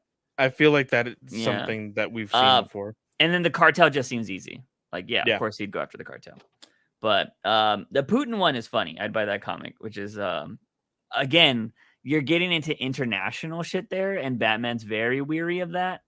But it doesn't mean that he wouldn't go do that. So, moving on to Nathan says, who would be the best villain what would be the best villain upgrade? Giving Condiment King Ghost Pepper hot sauce and Condiment Tank. That's actually happened before. So, FYI, been done. Zaz being able to throw knives with Deadshot level accuracy. Roz with astral projection and spiritual force manipulation. Two-Face can heal with one side and decay with the other. That's the most intriguing one. That would be very weird, but it is intriguing. Yeah. It plays a lot to, of course, what he is. Mm-hmm. I don't think would, Zaz would like to kill people with accuracy. I think he likes the up close murderous side. So, Condiment King said it's been done. I don't need Raish to be any more than he is now. So I don't care for this astral projection shit. Spiritual. I'm not a big magic guy when it comes to comics. So, but I honestly think if I were to leave it up to the general audience, I think people would choose Roz. Probably because they care about their star signs and shit, you know. I'm a fucking Taurus or whatever the fuck. No, I don't know. I don't know, man. I think you underestimate the meme ability of the general audience, and they might go Condiment King Ghost Pepper Sauce. They might do that. I think the coolest one is the Two-Face thing, though. That's the coolest one. Yeah. Raphael, with the last comment says, we all know the Dark Knights of Terror event is coming. Is there something that you consider interesting of that event, or only interesting thing is that there will be no issues of Zdarsky's Batman? Is there not going to be Zdarsky Batman issues? I don't believe so. I think he went the Tom King route and was like, hey, I'm not going to be a part of this event. Wow. Man, that event's either going to be good or it's going to be worse than Zdarsky, which is crazy to think. So that means we're going to have two issues? So he's not going to have an issue for what, the next 2 months? And he's going straight into the Catwoman thing? Yep. Oh, wow. I mean, so what is he asking here? Do I find anything interesting about the event, or is it only anything interesting? I mean, less Zdarsky is always a good thing when it comes to Batman, so that's a positive. As for the event itself, the nightmares all seem pretty generic from what I've heard so far. Well, the thing is, the nightmares just remind me of Dark Knight's Metal, so it's not anything new that we've seen. That's the thing that is kind of worrisome for me, is that I don't want to see something that I could just put in the Tales of the Dark. What were they called? Dark Knights. The Tales. No, the Tales of the Dark Multiverse. Oh, like, you could literally, they're just renaming it basically. Mm-hmm. And so I hope it's not that. If they are actually able to tell a story through this, I'll be very interested. But you said this was the last comment. You skipped 2 of them. I did refresh on this, so I don't know what I missed. Feel free to read them. So there is one from Anthony. Mm-hmm. Mermaid Man and Barnacle Boy versus Condiment King. Oh, I saw that one. I don't know why it's not on my stuff when I put newest. Well, Mermaid Man and Barnacle Boy, if I'm not mistaken, didn't they fight somebody in the series or win at some point? Yeah, they were like hardcore superheroes at one point. Yeah. But I'm assuming he means they're older versions. I feel like Barnacle Boy could beat Condiment King, whereas Condiment King and Mermaid Man are on the same level. Yeah, I would say that is so accurate. And then the second one is from Clay. He actually did leave a comment saying, what would make DC audiences laugh the most? Will Smith as Deadshot slapping an enemy after he runs out of bullets? Batman using good old Bat Shark repellent to subdue King Shark? Or Clayface disguised as a teen forcing Batman to fight him like that in public? What was the second one? Batman using Bat Shark repellent. I'm fucking tired of that. I'm fucking tired of that joke. Like, I'm just over it. Like, it's cool for 66. Keep it at 66. I know what's his name just fucking did it in the last issue. I am tired of shark repellent. Like, it's on the level for me personally of the fucking John Cena joke. I cannot stand the John Cena can't see me joke. Oh, the invisible joke? Yeah, I fucking hate it. Like, it's so cringy every time I hear it. Because it's been like fucking 40 years, it feels like they've been running that gag. And I haven't even been alive that long. So I don't know, like, I mean, I guess the Clayface one is the Will Smith one's just too on the nose. I don't think anybody would care. Yeah. So Clayface as a teen and having Batman fight him, I mean, Batman's gonna beat the shit out of you whether you're a teen or not. Like, if you're doing something bad enough.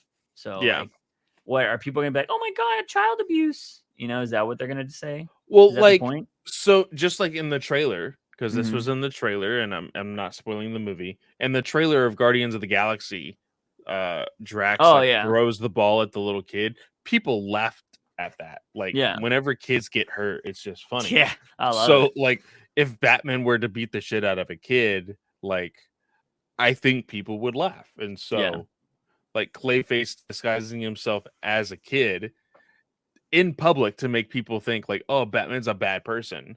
Like, it could be funny, and it could actually benefit like Clayface escaping. So I could see that happening. Yeah. Interesting. I'm on Twitter right now, and this is an interesting question that I'll just add. Somebody named Mustard Man Enterprises asked Tom King, will you address that even though Batman had a kid 10 plus years before Superman Diana, Damian is somehow the youngest of the three? Tom King says, excellent question. It's confusing because I'm showing you pictures from a future story. In Wonder Woman 800, Lizzie is 19 in a story that takes place 20 years from now. So she's significantly younger than Damian and John. So it looks like we are going to see her birth. And by the way, this photo actually does look like she has blonde hair. Yeah. Well, do you think this is actually from the book that he included? Oh, I guess he included a photo. Yeah. So it looks like she has blonde hair. I can do without future Damian 666 Batman. Like, yeah, that's the exact suit. Yeah, I can do without that. But so breaking news there. Tom King's retweeting a lot of shit, unless it's just refreshing on my timeline a lot right now. But anyways, so kids getting hurt is funny. I was going to my likes because I know I have some videos of kids getting hurt on my Twitter. Like, it's just funny. I'm sorry. There's that one kid. Oh no, you know what's funny? Oh, here it is. I have this. If you go through my likes on my Twitter account, there's nothing spicy on there. There's this one of these kids playing in the foam pits. I don't know if you've seen that, where it's these two little girls are jousting in the foam pit, and their little brother is crawling on the middle, and the little girl beats the one of them, and then she goes to her little brother and just fucking dunks him into the foam pit, and the camera drops because I think the mom's like, "Oh no!" I love that little kid. Oh, it's so hilarious. Fucking funny. I was like, yeah, that's how you do it. Sparta, clunk. But yeah, that's all we got for questions this week, ladies and gentlemen. We're gonna move on to I only read 2 books. Okay. Let's start off with Tom King's Danger Street. For any new listeners that have survived through this before, maybe this is the first time you're listening to it, you're wondering, why are you reading Danger Street? Doesn't have anything to do with Batman. This podcast essentially started with Tom King, so we kind of just honor anything he reads.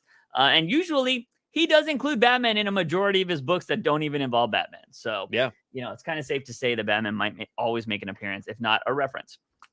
Speaking of that, we need to reach out to see if we can get him for episode 200. I don't know how we want to go about doing that, but because I think that'd be kind of cool. Anyways, so this is issue 6 of Danger Street. And yeah, Clay, like I said, I've not been in a mood for comics lately. So I was reading this. There was some stuff. I do this sometimes when I feel like if I don't want to read. I started swiping through the comic to see if I thought it was going to be interesting enough. And I was like, man, if it's going to be really wordy at the start, I don't want to start it. And I was going to kind of just pass. Yeah. But then I saw the first few pages had like a shotgun moment. And I was like, okay, interesting. And a kid jumping out of a window. And I was like, all right, let me read this. It looks kind of crazy. Yeah. And so, I did think this was, I will say, I don't want to say it was a struggle to get through, but I think it's just because I did not care about reading comics last night. So it was kind of slow for me, but I did think some of the things that happened in it were pretty exciting. like this final kid. I want to know more about the Green Party still. Yeah. Or the Green, they're called the Green Party, right? Yes. Because they're betraying each other left and right, which we've seen in this book already. But like, it seems like the one that said a few issues back that he was like, "I'll just pay you to protect me and screw the other guys." He's the one screwing over this other kid right now, right? No, because that when he made that deal with the bodyguard, Yeah. with the vigilante or whatever his name Uh-huh. was. The person who's going after this this kid is the Manhunter. No. Because the kid, which I'm just gonna say, I don't know his name, but he's the black kid in the Green Party. And at first, I thought he was the kid from the Little Rascals, and I was all like, Oh, yeah, because like he's also been having a gun this whole time too. And I was like, why is man? I was like, oh, because I don't remember the Green Party, and so I was just like, oh shit. So the Manhunter gets blasted by a shotgun because he's going after another member of this party. And he's like, you know what? I'm not going to die here. And the kid jumps out of like a 20-story building into a pool and survives. I was really hoping Tom King was going to have the Manhunter jump out of the same building and kill that kid in the pool. That would have been awesome. Because the kid throws him the finger, right? He's like, fuck you, I got away. It would have been awesome if the Manhunter just jumped down there into the pool and been like, no, you didn't. And just killed him. Like, that would have been so dope. But to progress the story, this kid is finding out that he's been cut off from the party. So I'm assuming from the kid that hired the other, bodyguard dude, he's cutting off everybody in his team. Because this kid tries to go to the bank to get money to hire somebody, I guess, to protect him. Can't do it. Throws a fit. Goes into the country. He's trying to call this guy on his phone, and his phone gets cut off. And he's like, your bill has not been paid, yada, yada, yada. And then he ends up going to the place where you would find this other bodyguarded kid, and he gets thrown out of the building. And then he just starts saying, like, you're going to get me killed. I'm dead. I'm fucking dead. And that's when we see, I think, what's his name? The Creeper is kind of there in his human form. And so kind of wild stuff story going on with there. Then we also found out that at the end of the last issue, there was a car wreck, and it was with the guy that Lady Cop has been going after, which is the bearded guy. She has him tied up in the hospital. He's all chained up. I was very interested in the Superman reference here because this guy was all like, she was like, you're a part of the two people that killed this kid. So like, you're going to have to answer some questions. He's like, look, you don't understand. Just talk to Superman. And she points out, if I remember this correctly, she was all like, we're not in a lead box. If Superman wanted to be here, he'd be here. You think Superman would do that? Yes and no. Mm-hmm. I like the whole thing about Superman in many of his stories is that he recently, I'll even go as far as go recently with John Kent. He recently tried to solve or help every single person that was in trouble at the exact same time. Mm-hmm. And he was able to do it for about an hour in comics time. But he legit started to get like burnt out trying to legitimately save everybody. And so with Superman, he like there's a I think it's Superman or Adventures of Superman, one of the two, 597 or 697, where this older lady is specifically trying to get into trouble. Oh, I remember this story. Because because she thinks Superman is her guardian angel. Yeah. And eventually she does get shot because she goes to like this gang house and was like, oh, well, I have a guardian angel. He's like, fine, let this guardian angel save you. And Superman is out like doing something with a monster. Like he's trying to save like this power plant or whatever. Yeah. He can hear the gunshot. He knew exactly what this woman was doing. Mm-hmm. So yes, I do believe Superman can and will know what is going on in this small town. Yeah. But if Superman has something that is more important, then he's going to prioritize that. You know? Yeah. So yeah, I thought that was pretty interesting. So, so there's that story. She's got this guy tied up or whatever. He's in the hospital. Then his blue friend was kidnapped by the little rascals, and they could have ended him if they wanted. I'm curious if these kids are dumb. Like, are these kids dumb? I think these kids, yeah. I think they are not very educated. I'm not going to go Yeah. as far as to say they are not educated. Yeah. I'm going to say they are not very educated. Because they're like, you're supposed to go get burgers. And he's like, I got grapes. And I'm just like, am I supposed to be laughing at this kid? You know, like I don't know anything about them. So I'm just kind of like, I don't know what's going on. And then of course, the one that's like wants to get the revenge could have gotten the revenge and killed this guy. But he thinks there's like this weird code. He's like, no, people need to know what they did before they die. And so like he's waiting for this guy to wake up. And then I think they're playing like Super Smash Brothers at the end of the game, at the end of the book. He's like, no, you got to do smash on the D-pad or do this, whatever. And then the guy finally wakes up and just leaves the town. I don't think that there was anything in this book that I was like, oh man, I'm super excited for the next issue. Yeah. Because it just seems like it was just one of those stories where it's just progressing what's going to be happening. But we did see that Dr. Fate on the inside of the helmet, it said the Green Party. So I'm curious on where that's going to lead to. And I'm kind of hoping that we're going to finally get to the present day because Lady Cop has the helmet. And if you noticed, I think this was the first time that in the background of the panel that starts off the story, there's somebody moving back there for the first time. Really? I don't know if it's the very first panel, but it is one of the panels where it has the helmet. There's somebody in the background for the first time. Yeah, I think I've always known that they were in a bar. It looks like they're in a bar. Yeah. So I'm curious on what they're going to be doing because I think we're finally going to be revealing that. Because Tom King doesn't usually wait until the end to reveal stuff. It's usually midway through the book, maybe like around 7 or 8. And so we're getting near that point. So I'm assuming we're going to get to that as well. But yeah, nothing. Like I said, I haven't been in the mood. And then this wasn't a story that I was like, oh, fuck. Like, I can't wait for the next one. Just seemed kind of like, we're just progressing the story. And it is what it is. Again, I don't think this is the strongest Tom King book. I think it's just too much going on. There's just too many characters. So I'm excited to read his Wonder Woman because I'm like, okay, I know Wonder Woman. I know a good amount of those characters there. And it looks like we're getting a brand new one that I don't have to know anything about. So I think that's kind of cool. But this one was just, I think, too many cooks in the kitchen. So, there is that. But moving on to the last book we have for this week is Batman The Adventures Continues. I don't know the number of this one. I believe this is 5. Okay, 5.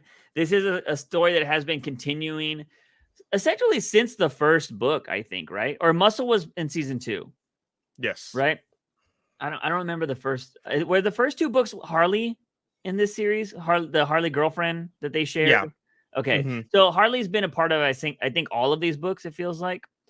And so we know that she's joined up with the Suicide Squad to save Ivy.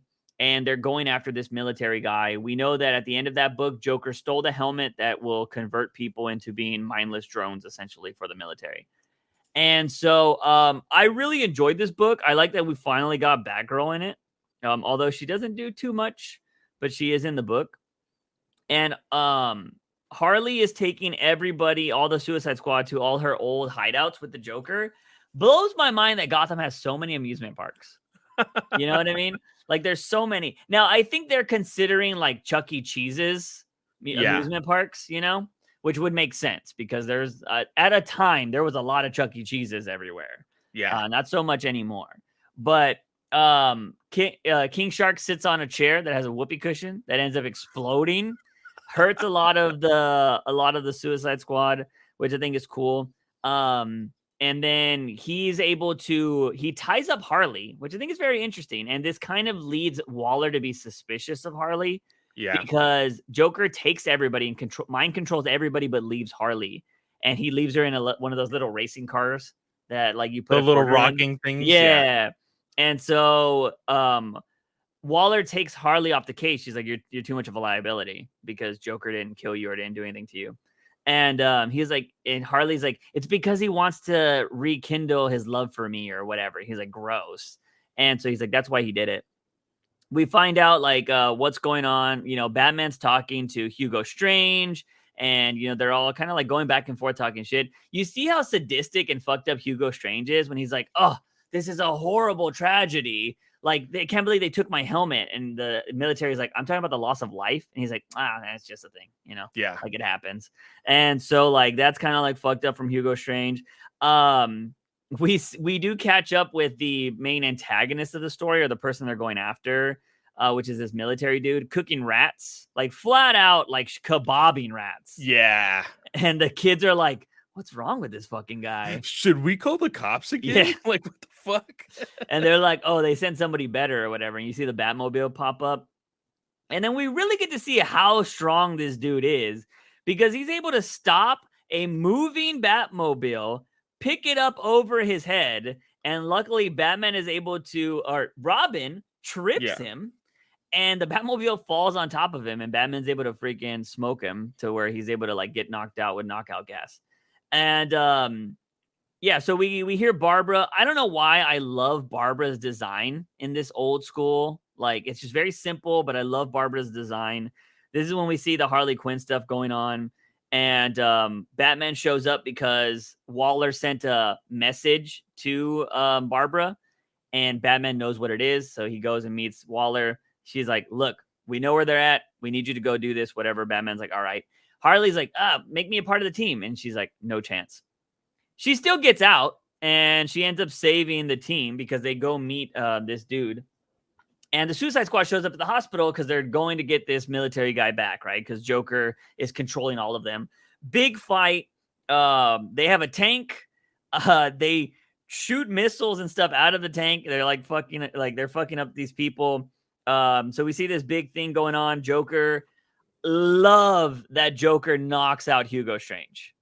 Like, you know, so good, because he's all like, oh, Joker, you can't do this. He's like, shut up, Strange. Like, shut the fuck up. He pistol whips him. So great. And then he puts the helmet on, and he's trying to control this.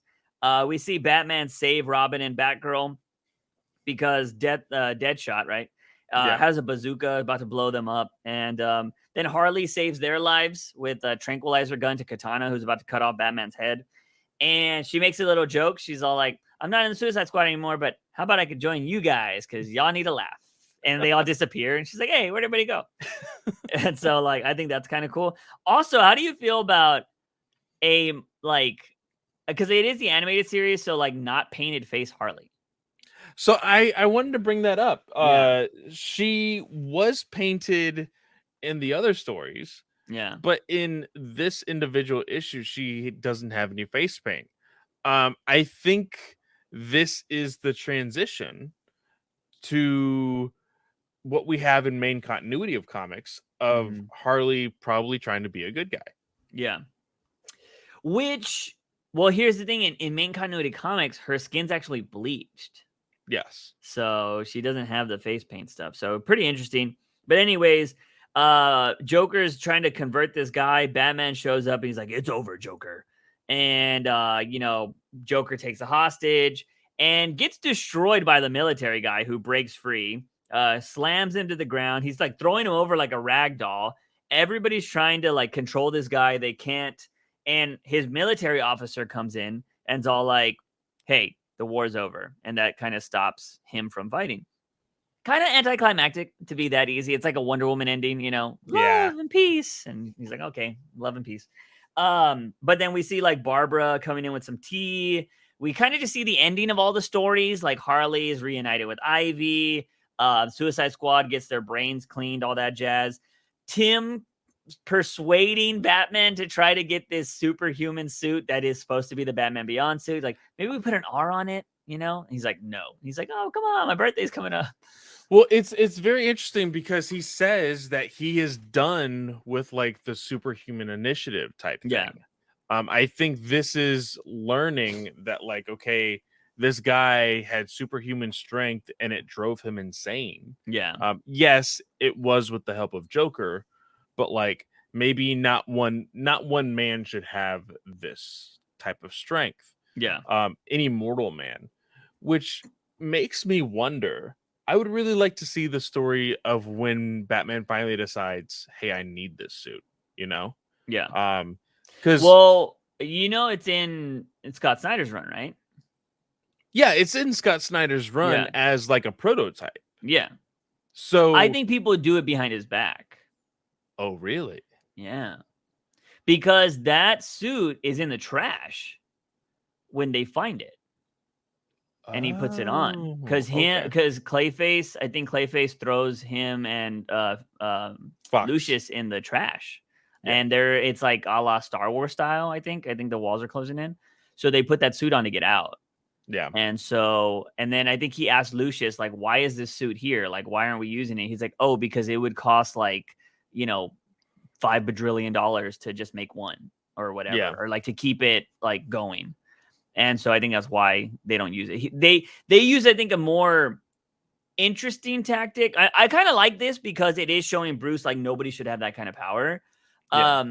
But I also like the idea that like it's so expensive that it's not viable to do. Well, I like this because he's saying not one man should have this type of power. Yeah. But we know that in the animated series, this is the suit that he has on when he finally decides, hey, I can't be Batman anymore. Yeah. Yeah. So I want to know, like, is it hey, I have to go back on my word because I'm becoming so weak as a normal mortal human being? Yeah. Or is something so dire that he needs to put that specific suit on? Yeah. I think it would be more the mortality thing for sure, because we never hear the in-between stories that does really annoy me, because Batman's always by himself at the end. I'm like, why? How? Everybody else die? Like, I don't understand it. I understand like Dick becoming like a detective and like becoming the commissioner, like Tom King made him. I was like, okay, that makes sense. Helena takes over the mantle. She is Batman, essentially. We never hear what happens to Damian in the future, but he's always Batman 66. Yeah. If you were to go off of the story we didn't cover, I don't know if you ever read it at this point, but was the ending of the zombie one where he fucking becomes the Light Knight. Oh yeah. So like there's that, but I just don't we never hear about the other people. Like what happened to Cassie? What happened to all them? Now King did show all of them when Batman dies in the hospital bed. So they all look like normal people. Maybe Helena's the only one that protects the city at that point. I don't know. I just would love to hear the story of why Damian isn't there. Because he's the most egotistical one and the only one that thinks he should become the only true Batman. You know what I mean? Yeah. I think we've played around with the idea like he's probably the one that becomes the Demon's Head. I don't know if that's even a story. But that is a story in Batman Beyond. Yeah. Yeah. So like that, I would like to see that story. Why he left. Did he do it to control the league? Like, like the league is going to be controlled one way or another. I can control it the best through me, Yeah. Those are the kind of stories I want to see. Like if you're going to tell a bunch of like future stories, but yeah, I don't know. But I did enjoy this book. I mean, do you think obviously it says end for that particular story. Do we keep getting more of these, or is this the end of the season? I would assume, well, actually, let me take a quick look at what I have for season 2. Yeah. Because I believe I have it on my Comixology. They make them for the trade though, right? So probably like 6 to 8 issues. Yeah. I would say because what is this, number 5? I say we get either 1 to 3 more. Yeah. So I'd be curious. I do really enjoy the animated series continuation. I think it is awesome. Anything that Paul Dini's on, I'm always down to read. But for the most part, that is all we got, ladies and gentlemen. That is everything that's going on. I am getting excited to see what is going to be coming out. We're finally going to be getting some Tom King Batman. I'm excited to read that Wonder Woman. Now, I guess physical copies are going out because King said, oh, it looks like this is starting to get out there with people reading 800 or maybe 800 and beyond. I don't really know, but I don't think we have that yet because I want to read that.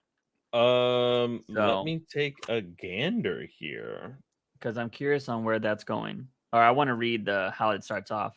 But for the most part, that's all we got going on for comics this week. But Clay, what do you got going on, man? I got nothing going on because I am taking a break from podcasting other than this podcast, of course. So I am taking a mental health break, doing a whole lot of doctor stuff, going to be setting up some appointments here pretty soon. Going to get tested for ADHD as well sometime in the next month or so. So just overall, just working on my mental health is my big thing this month. Nice, man. Always good to take care of yourself, and that even includes you, listeners.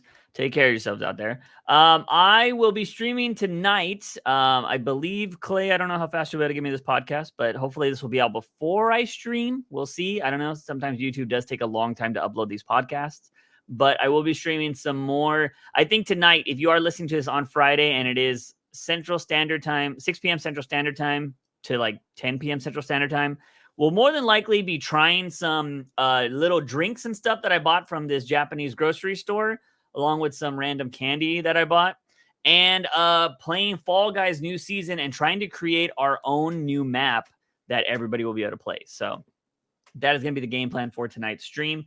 So yeah, come by if you're listening to this beforehand.